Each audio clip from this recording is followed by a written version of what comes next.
2분기 시행 계획에 대해서 말씀을 드리도록 하겠습니다. 코로나19 예방접종 대응 추진단은 오는 4월부터 75세 이상 어르신들을 시작으로 해서 65세 이상 고령층에 대한 접종을 시작하며 일부 만성질환자, 그리고 특수교육, 장애아 보육 및 보건교사, 그리고 보건의료인, 그리고 사회필수 인력 등 1,200만 명을 목표로 예방접종을 실시하는 2분기 시행계획을 확정하여 말씀드리겠습니다. 2분기 시행계획의 추진 목표는 크게 5가지입니다. 첫 번째는 상반기에 총 1,200만 명을 대상으로 접종을 준비하겠습니다. 둘째, 집단 감염과 중증 위험이 모두 높은 고위험군을 중점적으로 보호하겠습니다. 셋째, 만 65세 이상 어르신들에 대한 예방접종을 시작하겠습니다. 넷째, 학교와 돌봄 공간을 감염으로부터 지키기 위해 노력하겠습니다. 마지막으로 보건의료인의 접종을 확대하고 사회 필수 인력의 접종을 실시하겠습니다. 시행계획은 대상군을 총 6개 군으로 분류하여 대상 집단과 백신의 특성, 도입 시기와 물량 등을 고려해서 대상자별로 백신 종류와 접종 시기 방법을 정하여서 시행할 계획입니다. 먼저 요양병원 및 시설입니다. 지난 2, 3월 시행계획에서 보류되었던 요양병원 시설의 65세 이상 입원 입소자, 종사자 약 38만 명에 대해서는 3월 4주부터 접종을 시작할 계획입니다. 앞서 예방접종전문위원회는 영국 스코틀랜드의 접종 결과를 근거로 65세 이상에 대한 아스트라제네카의 사용을 권고한 바 있습니다. 이에 따라 요양병원 시설의 65세 이상 입원, 입소, 종사자에 대해서는 아스트라제네카 백신을 사용하여 접종할 계획입니다. 두 번째 대상은 감염 취약시설의 고위험군입니다. 노인, 장애인, 노숙인 시설 등 거주 이용 시설은 집단 감염의 위험이 높은 고위험군에 해당됩니다. 또한 감염에 취약한 노인, 장애인 대상 돌봄 서비스를 제공하는 종사자들은 고위험군을 보호하기 위해 우선 접종 대상으로 분류하였습니다. 이러한 점을 고려해서 감염 취약시설의 거주, 이용자 및 종사자 약 67만 명에 대한 접종을 2분기에 마무리하도록 하겠습니다. 세 번째 대상은 65세 이상 어르신이십니다. 어르신들에 대한 예방접종은 연령에 따라 2단계로 나눠서 진행할 계획입니다. 먼저 4월 1주부터는 75세 이상 어르신 약 364만 명을 대상으로 하여 코로나19 예방접종을 시작합니다. 2분기 중에 가장 빨리 국내에 도입되는 화이자 백신을 활용할 예정이며 지역별 예방접종 센터를 통해 접종을 실시하도록 하겠습니다. 75세 이상 어르신들은 온라인 예약도 어렵고 또 거동이 불편하신 분들이 많은 점을 고려해서 읍면동 등 지역 단위에서 등록, 이동, 접종, 귀가, 접종 후 모니터링까지 책임지는 지원 체계를 구축하여 안전한 예방접종을 지원할 계획입니다. 또한 접근성을 제고하기 위해 예방접종 센터를 4월 중에는 140개소, 6월 중에는 69개소를 추가적으로 단계적으로 개소해서 7월까지는 총 254개소의 센터를 설치할 예정입니다. 65세부터 74세까지의 어르신은 약 494만 명입니다. 이들에 대한 접종은 5월 말 6월부터 시작하여 아스트라제네카 백신을 사용하며 전국의 10,000개소 이상의 위탁 의료기관을 활용하여 접근성과 편의성을 높일 계획입니다. 다음은 학교 및 돌봄 공간의 종사자입니다.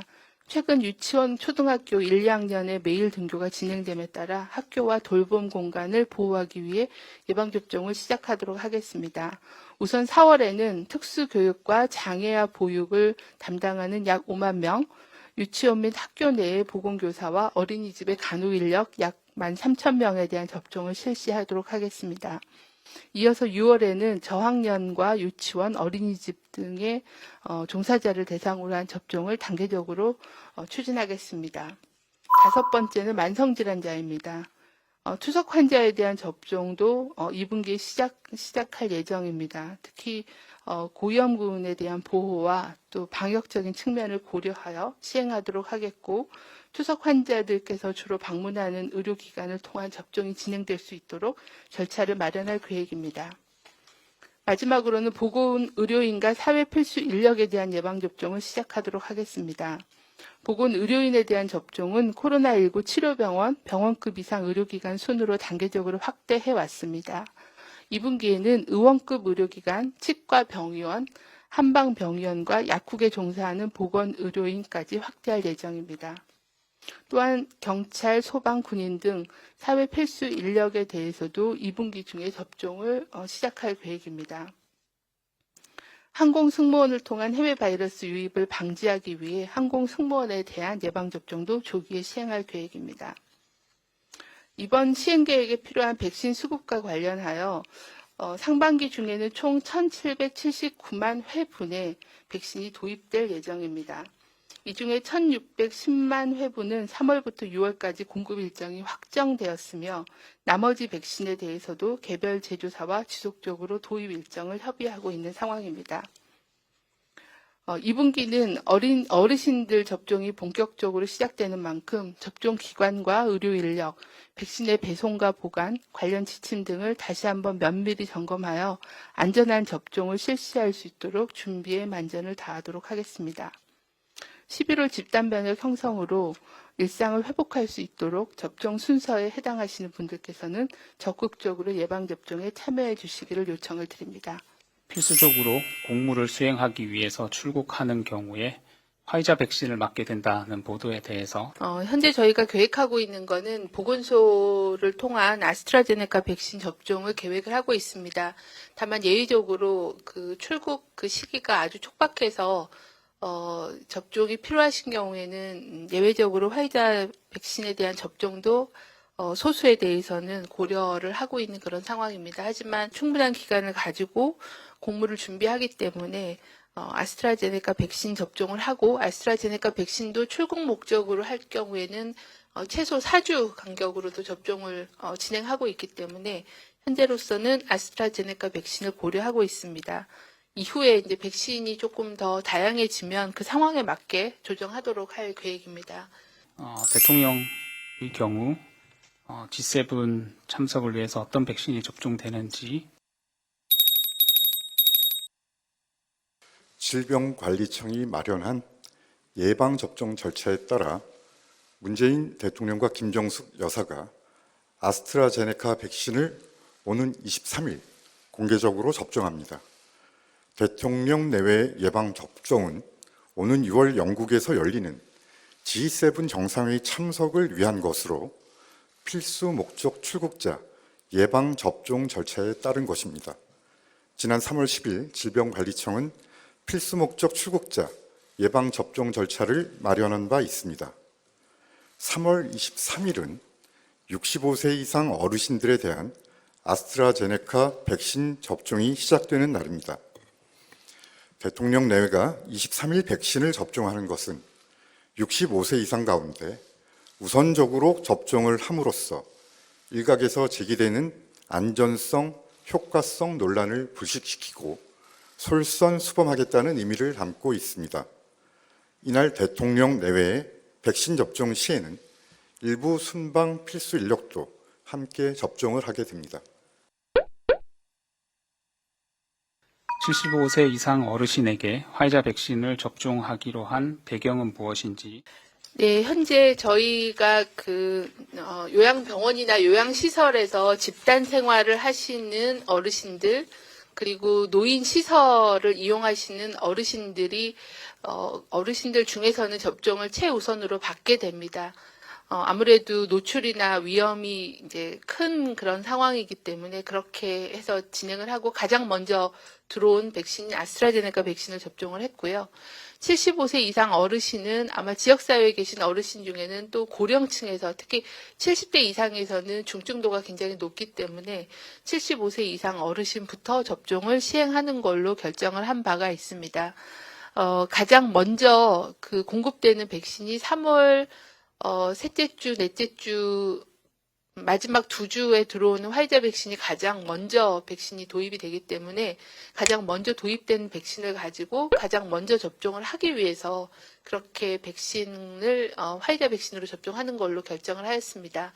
만성질환자 중에서도 추석 환자와 중증 호흡기 질환자만 2분기 접종 대상자로 선정한 이유가 있는지 64세 미만에 대해서는 어떤 질병이 더 위험하냐에 대해서는 모든 질병이 다 위험하고 다 접종을 먼저 해드리는 게 필요하다고 생각합니다. 다만 저희가 투석 환자를 먼저 접종을 시작하도록 정리한 거는 저희가 지난 1년간 코로나19 방역 대응을 하면서 투석하시는 환자분들께서는 일주일에 3번씩 병원을 방문하셔서 반나절 정도씩 투석을 진행해야 되고 그 과정 중에 상당수 많이 노출이 되고 또 확진됐을 때 사망률도 상당히 높고 그리고 또 격리 입원했을 때 투석 치료 받는 어려움도 많으셨고요.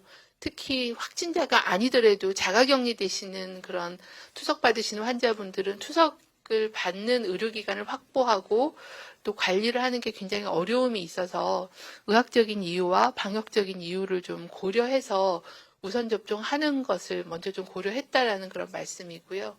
그 밖에 다른 만성 질환자에 대해서도 위험도가 높은 질병들이 좀 알려져 있습니다. 그래서 그런 부분들도 좀 순차적으로 접종을 확대하고 미세 조정들을 좀 해나갈 예정입니다. 등을 생활을 해주시기를 당부를 드립니다. 오늘 2분기 예방접종 시행계획을 말씀드렸습니다. 1분기 2차 접종을 시행하면서 오늘 발표드린 2분기 예방접종 계획을 차질 없이 준비하도록 하겠습니다. 무엇보다도 안심하고 예방접종에 참여할 수 있도록 이상반응 신고에 대해서도 체계적이고 심층적인 검토와 투명한 소통을 하도록 하겠습니다. 며칠 전 세계보건기구가 밝혔듯이 전 세계적으로 3억 350만 회 정도의 접종이 진행되었지만 백신으로 인한 사망자는 확인된 바는 없습니다. 반면에 코로나19 감염으로 사망한 전 세계 인구는 약 260만 명에 이릅니다. 예방접종 여부는 개인의 선택이지만 백신 접종은 본인의 건강도 보호하고 접종을 받지 못하는 이웃의 안전까지 보호해서 일상을 앞당기는 가장 확실한 과학적인 수단임을 기억해 주시길 바랍니다. 방역당국도 2분기 예방접종을 차질 없이 진행할 수 있도록 지자체, 의료계와 함께 빈틈없이 준비하고 관리해 가겠습니다. 이상으로